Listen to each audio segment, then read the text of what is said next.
I will start my presentation with this quote of Pope Francis on the World Refugee Day on 2016. Each of us is responsible for his or her neighbor. We are our brothers and sisters keepers wherever they live. So what he means is that we should take care of one another, and we should watch out for our brothers and sisters. Sorry that my English is not, but I will get better during the presentation. So Caritas, I don't know if you all know Caritas. We are an international network. We are in 165 countries worldwide. This is the network of Cáritas Internationalis, which is based in Rome, in the Vatican City. So our big boss is the Pope Francis. So I'm very happy to work in an organization with such an important leader. And then we are organized also in regions. So you have here in blue the Caritas Europa region. It has 59 organizations because it has more countries than the European Union, as you can see. And some countries have more than one Caritas. For example, in the UK, you have the National Caritas, and then you have CAFOD, which is the International Humanitarian Aid Caritas for abroad development. So in Portugal, we are organized. We are the Cáritas Portuguesa, so Cáritas Portugal. We are organized. We are the union of these 20 diocesan Caritas. So we are like a secretariat that supports the action of these 20 diocesan Caritas all over the country. And some of these Caritas, inside of each diocese, sometimes they have also parish Caritas or social parish groups. So we have like this very easy way to go throughout the territory and to bring on and to pass on messages and activities and projects very easily throughout our network of the Church in Portugal. We are an organization of the Catholic Church. We are inside the Catholic Church. And our three objectives is to provide human relief to support those suffering from poverty or affected by natural emergencies and disasters, promote self-empowerment to reduce dependency and poverty, promotes human integral development, and promotes social change. So these are the objectives for which we work on. This is how you can see the number of dioceses, the 20. Then you have the number of parishes. So each diocese has relationship with the parishes of dioceses. So we are, as you can see, covering the whole territory. I don't know if you all know how Caritas in Portugal appeared. We were created in 1956 after the Second World War, and Caritas was created to welcome and to integrate refugee Austrian children in Portugal. So families that had children in Austria, some of them came for holidays in Portugal, and they started coming. Some of them stayed in Portugal and eventually got adopted. And this was the first action developed by Caritas in Portugal, and it defined one of Caritas' orientations to solve social problems, reaching out to the largest number of people possible in the national territory. We still have some children that are now grown-ups, and some already elderly, that were these Austrian children that arrived in Portugal. This is how we work. We have several units in Caritas Portugal. I'm representing the international unit. We have several projects. I'm not going to talk about all of them, but I'm going to talk about what brings us to this event. That is our humanitarian aid work, and also the MIND project on migration and development. So I'm going to focus on the humanitarian aid on the field of migration only, because we do many other things.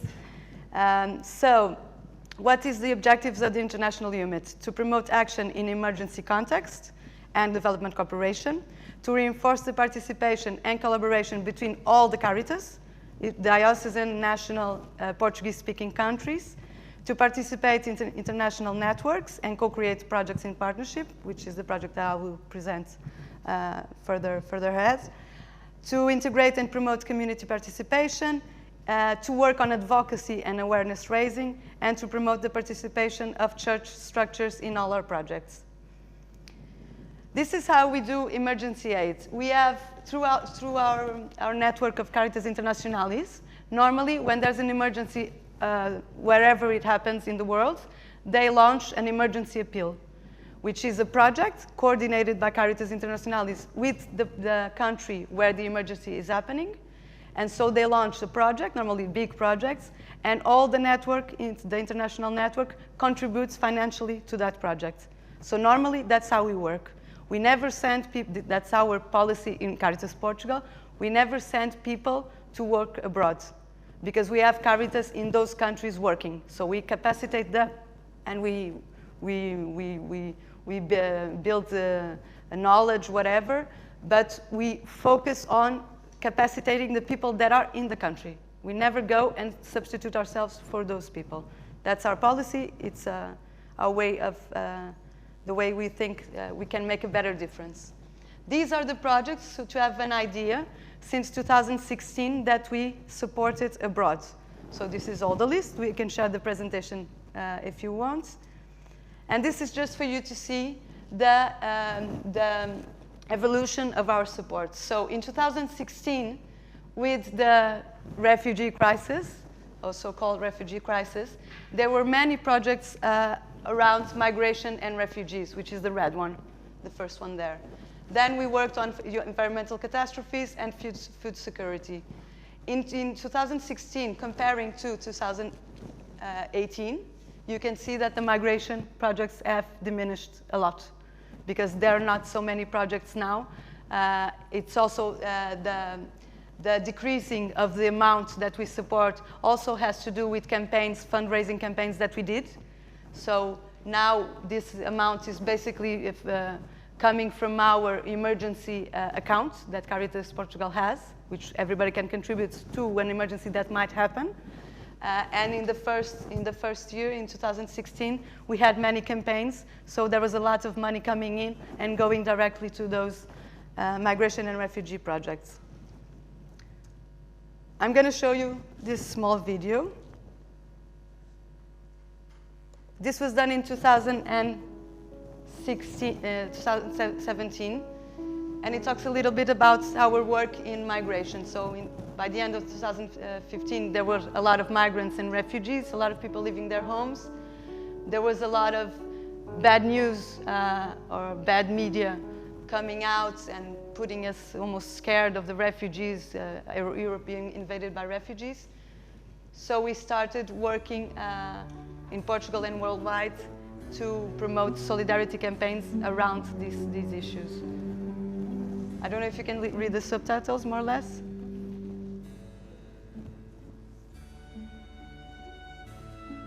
I will be narrating it. So this is the international network that we are part of. We worked also in Caritas Europa. We developed a lot of advocacy tools and reports, and we also participated in that. This is a campaign from Cáritas Internationalis, Syria, Peace is Possible, in 2015, that we also developed in Portugal.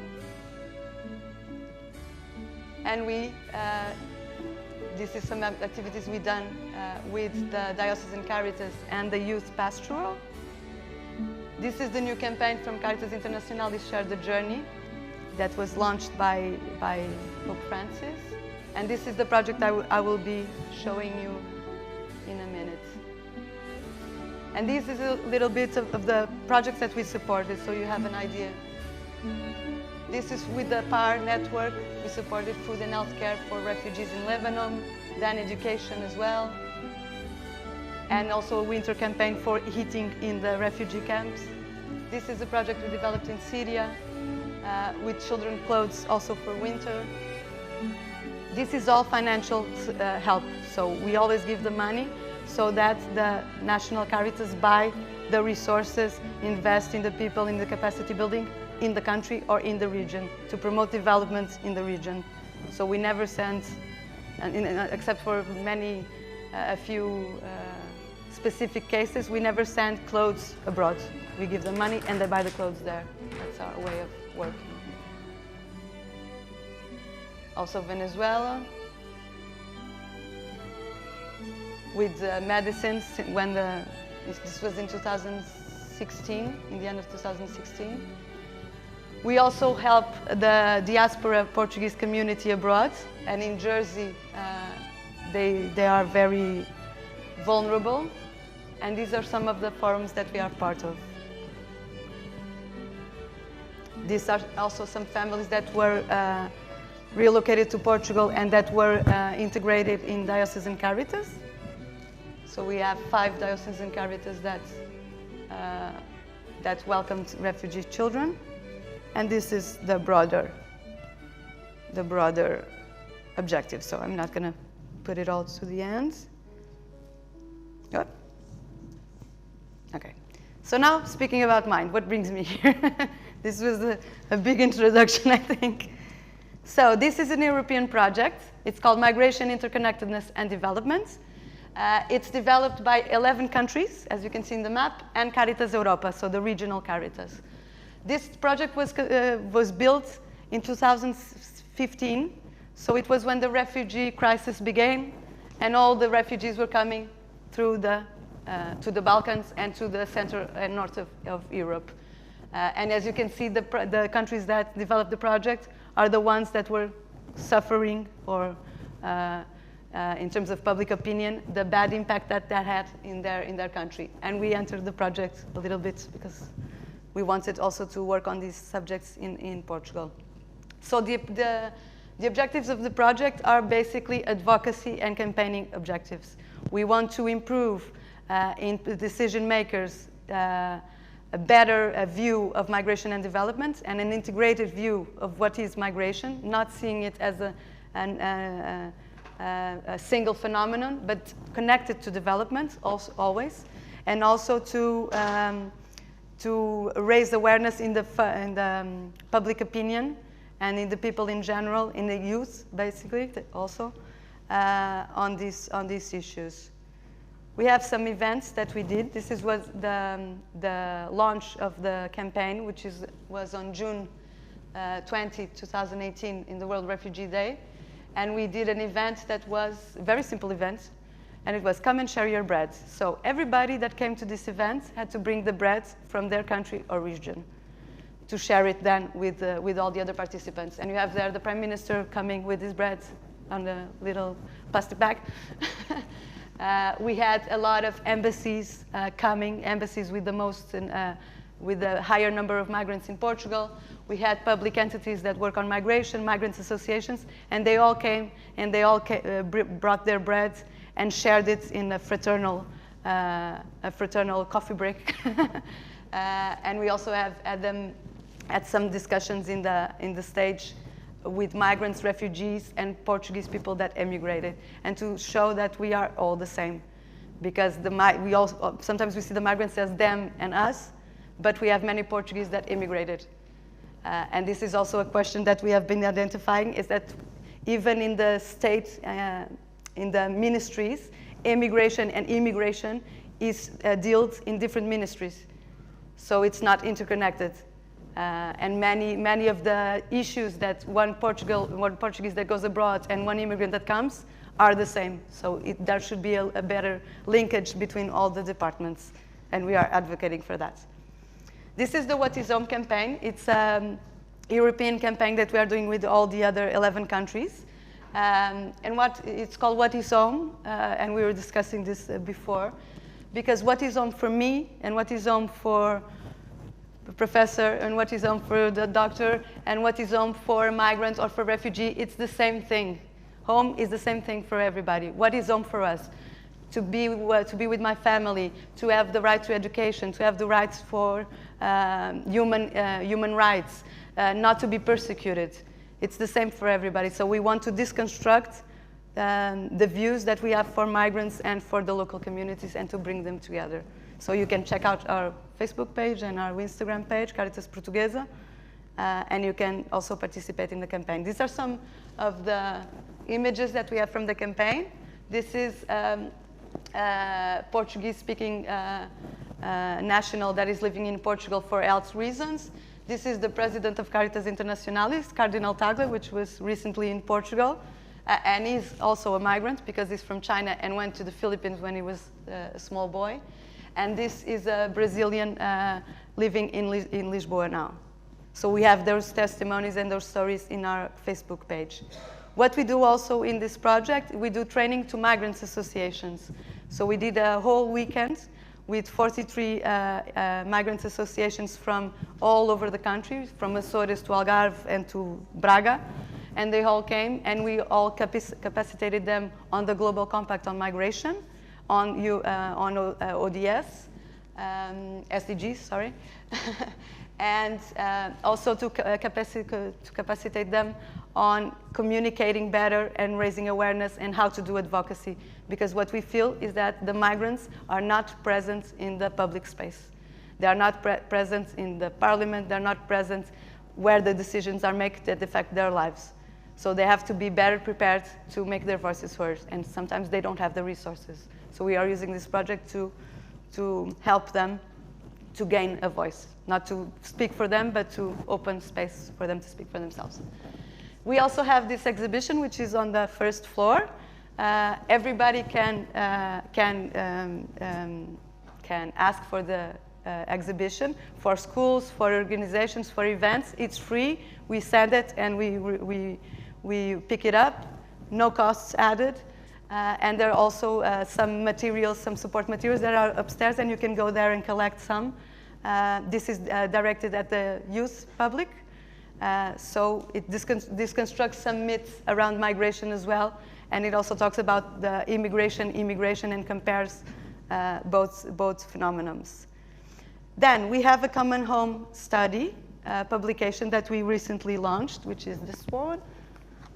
It's available online in our website in Portuguese and in English. It was coordinated by Professor Pedro Góes from the University of Coimbra. And it provides working tools for everybody that works on migration, factual data and analysis, and also an orientation table with objectives, recommendations, etc. So everybody that works on migration, this is a very good tool to use. What does it talk about? It talks about the situation of migrants and refugees in Portugal. It talks about the access to fundamental rights and living conditions, the impact of official policies, and the contribution of migrants and refugees to development. Then we also identify factors that contribute or difficult the development of migrants, the gaps, and identify needs to promote a better human integral development of migrants, attitudes and public opinion, good and not so good practices, and also the impact of past projects on the issue of migration. This is the structure. These are some of the conclusions. I will go quickly through them. That migrants living in Portugal are more vulnerable to exclusion than their Portuguese residents. Unemployed migrants are mostly in Lisbon and Algarve because that's where are the biggest employment opportunities, especially on tourism. A considerable part of the Portuguese legislation is aimed at integrating migrants at a long term. So now we're not prepared in terms of policy for the people that immigrate in a short term, that come and work, for example, in agriculture. They come and work and go away. And we are thinking and we are serving, we're providing services that see the migration as a long term in order for them to get the Portuguese nationality. And we have to change a little bit the shifts and go with the signs of the times and the changes in the current reality. Among immigrants and immigrants, there are common realities, which I already referred to. There is a mismatch between migration policies and reception practices. So in policy, in terms of politics, we are fine. We have everything written. But in terms of practice, nobody in the field knows it exists. That's what we understood. And in many focus groups that we did with the health institute, public institution, education, whatever, they don't talk to each other. And sometimes they might be even the directives, but the people working down the chain of the organization and the people that gives the face where the migrants come, they don't know the policies, they don't know the practices, they don't know they have that service that they can call and translate it automatically. So it all exists, but it's not available. And even for us, we know, sometimes when we go to a public service, sometimes even for us, it's hard to understand which are our rights and where things are. And if you try to go to a website of a public institution, for example, to get something, you, even talking Portuguese, you have to be like a little bit lost. So imagine for a person that does not speak Portuguese. Also, the strategic plan for migration is now being developed, the national plan, and this study will be incorporated, and these recommendations will be incorporated there. And the country as a whole is re-becoming a host country. Now that we had this phase in the recent years where many people immigrated from Portugal, and now we are again receiving many migrants. And also a new decentralized reality of the migrant reception. So they don't come. We have many migrants. You can see in the news, migrants in Alentejo, in the south of Portugal, working in agriculture. There are many there. And the reality is changing. So we have to keep up with the changes that are taking place.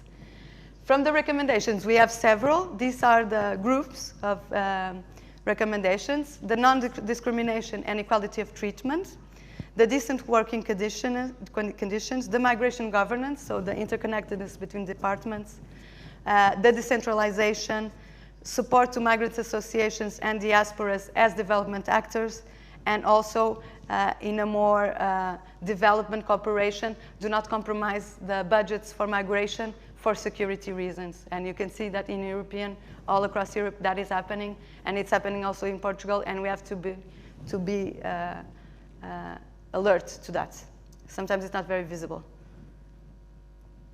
I have here a video, but maybe as I'm a bit short of time, you can see this on our YouTube page. You have some testimonies of migrants and a bit of the objectives of the project. And these are some of the next steps that we are creating. Multi-stakeholder alliances, so working together with companies, private sector, with universities, with migrants associations that we are already doing, and try to create informal forums that we can discuss and also understand better what are the issues and the challenges and what we can do to improve. Then we have some competitions that we plan to launch in September, so we'll let you know when they are ready, and roundtables and press conferences where this event also integrates. And then the Share the Journey campaign. This is a campaign for Cáritas Internationalis, the campaign from Pope Francis. And the objectives of this campaign are very simple: to meet the migrants and to spend some time with migrants. This is the basic message. We did the launch event with our football coach, Fernando Santos. He was there. He supported our campaign. And the symbol of this campaign is the open arms. So to welcome a refugee and to welcome a migrant with your open arms and integrate them and include them in our society. Then we did, with that Share the Bread, come and share your bread, we proposed to all the diocesan Caritas to do it also locally. And as you can see, all over the country, people got together and people did something to join the local communities and the migrant communities. So we were very happy. Then we also organized the Solidarity Walk for migrants and refugees. And finally, this is our last activity for this campaign. There was a suitcase, which is Share Your Story suitcase, that was around the country, collecting stories, letters from refugees and migrants. And we are going to launch a book with those stories, I think, in September, if everything goes well. This is the end of the campaign. And in Funchal, the suitcase was carried throughout the island by the motorcycle club of Funchal, in a big, always a big concentration of motorcycles. So it was very, very cool. And that's it. Thank you.